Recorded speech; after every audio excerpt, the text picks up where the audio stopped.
someone to get the right grip, stance and back lift without too much chit chat.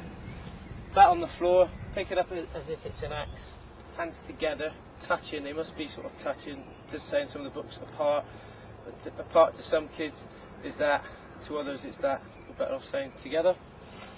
And they can get into a good position with their stance. Another way is to grab the bat with your right hand if you're right-handed, shake hands with your left hand with the handle, slide your hands together, another good way, or lodge it on your thigh and just do that and that. But at the end of the day, the bottom hand V should go down the back. The top hand V shouldn't really be in line with the bottom hand V, which is talked about in the books. It should be slightly to the side, which gives you a better elbow position in your drives. If you have your top hand around the front, you start opening up and patting the ball back straight and getting a bit too square on and struggling to hit on the offside. So when the bat's picked up, it should be a straight line between there and the bat, slightly open face, but really you need to bend 90 degrees in that elbow joint as opposed to cocking the wrists. Okay, so diamond shape is the key word to say to the kids. There's a diamond shape there, my hands are past my back pocket. And the back lift needs to go, the back swing, over the off stump. To pick it up deadly straight is very difficult to do all the time. When you get overexcited and want it to ball hard, it goes round behind you. Most of the top players pick it up out there and it comes to about here, and comes through straight. You can play every shot from there, you can only play offside shots from here. Forward defence, playing the ball, play it in front of your pad, still let the ball come but make contact just in front of the pad, bat and pad together. Head needs to be further out than the front foot. Bottom hand needs to be that loose that you could probably lodge a ball in it after the shot. In fact, that's quite a good exercise to get them batting with the ball in their hand.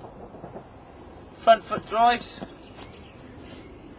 The guys need to make contact with the ball slightly forward of their front foot. They can let it come. If they hit it out in front, they can free their arms and swing through the line of the ball. And they should be looking to check the shot and then turn their hands afterwards. Nobody actually uses that last bit as part of the shot. It's just like an add-on. So get them to check and then turn it. But it is crucial to make contact just out in front. This is wrong, and you're going to have a limited player who's actually all bottom-handed and struggles to score freely. Someone's bowling well at the ball. I wouldn't be too keen to teach kids this shot until you can teach them the front foot and the back foot defence and all the other shots really well. Not a good shot to teach them. The sweep is one to shy away from. But if you work on the front foot defence, front foot drives, your back foot defence and back foot drives, and get those right, you can talk about those other shots and the rest will fall into place. Back foot, a lot of people tend to teach this. There's no such shot as that. Really, you should be playing a back foot drive straight through mid-off or leave it. If it's a wide one, then you might cut it. But to do this is an out shot.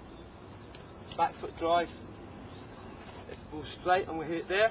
If it's a bit more on my off stump, I'm just going to go over a little bit more and still play it reasonably straight. So when I actually turn my shoulder to play it a bit squarer, the cue in my head is turning the shoulder. I could probably, that's the cue for me to leave the ball. So leave,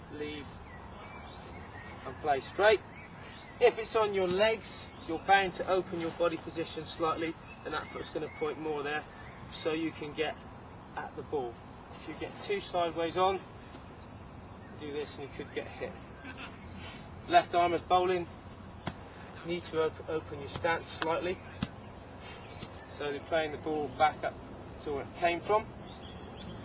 Common fault with a lot of kids when they're batting, they tend to stand so sideways on like this, head and shoulders up the wicket, but the shoulders so far round that the bat's behind them, and they end up getting squared up. And a lot of coaches will say, you're too squared up, get more sideways.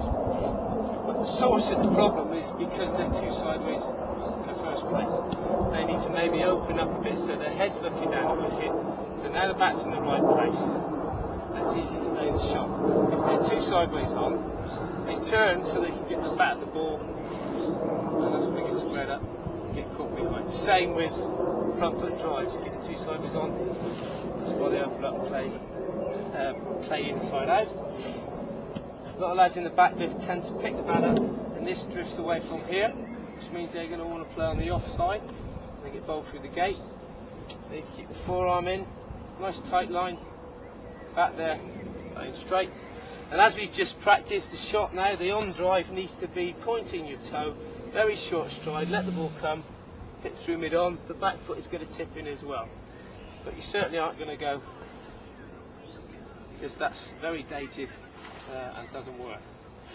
Best practice in the world is one-handed driving, both for top hand, for top front foot shots and back foot shots. Don't believe in all this. You see some top coaches doing it, but 90% of the time you spend trying to tell kids not to use too much bottom hand. So if you do this sort of thing, you're going against what you're trying to teach them. So forget about the bottom hand. Even off the back foot, people say punch through with the bottom hand. Yes, it might come into the shot, but you really don't need to talk about it. Just talk about the top one to keep it good shape, especially on leg stump. Because the minute they do that, the elbow comes down. The top hand. Slow feeding is good. Slow on the machine as well, so you get them to really wait for the ball and stretch, elongate their hitting zone, and finish with a nice full face of the bat. If it's too quick on a flat wicket, they can hit it and break their wrist quickly and still think they've played a good shot. When they play on this, it doesn't work. One other key thing, trying to shy away from telling young kids to go into the gap here and go into the gap there, because in this country, on the wickets we play on, it's counterproductive. They'll just go in and get out straight away. I think you'll find a lot of the top players will play with a full face to the bat. There might be a slight turn here, but they don't go like this and like that. Maybe they'll drop it here and run. They'll be aware that where they stood over there, or they'll smack it straight back over the bowler's head, which is a good safe shot. That's what I think. Okay.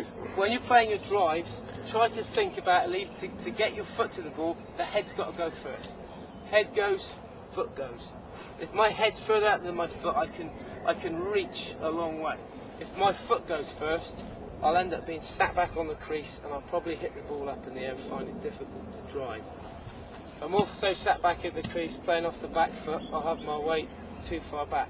Even when you're going back, your head will be forward, and you'll push off that front foot to get back. Parallel if possible, off stump, middle stump, turn in, on leg stump. Yeah. Some people are quite confused about when you make your movement and when you pick the bat up. Basically, there are two back lifts. Some people will go to here, and then when they want to actually make the movement, they'll go again. Some people will pick up, and as they get to the top of their backswing, they'll move backwards or they'll move forwards, but nobody will be going like that or like that, because how do you know where the ball's going to be pitched? You'll pick the bat up here, you'll pick up where the ball's being pitched, then as you move, you'll just grab that a little bit more. Quite a key thing. So.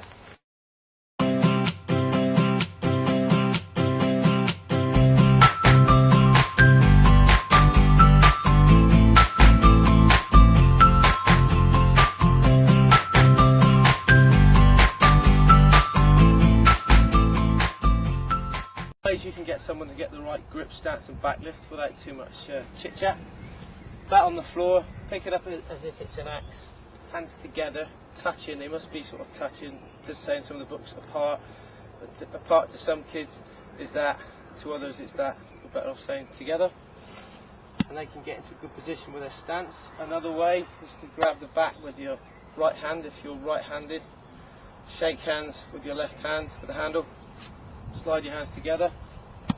Another good way, or lodge it on your thigh, just do that and that. But at the end of the day, the bottom hand V should go down the back. The top hand V shouldn't really be in line with the bottom hand V, which is talked about in the books.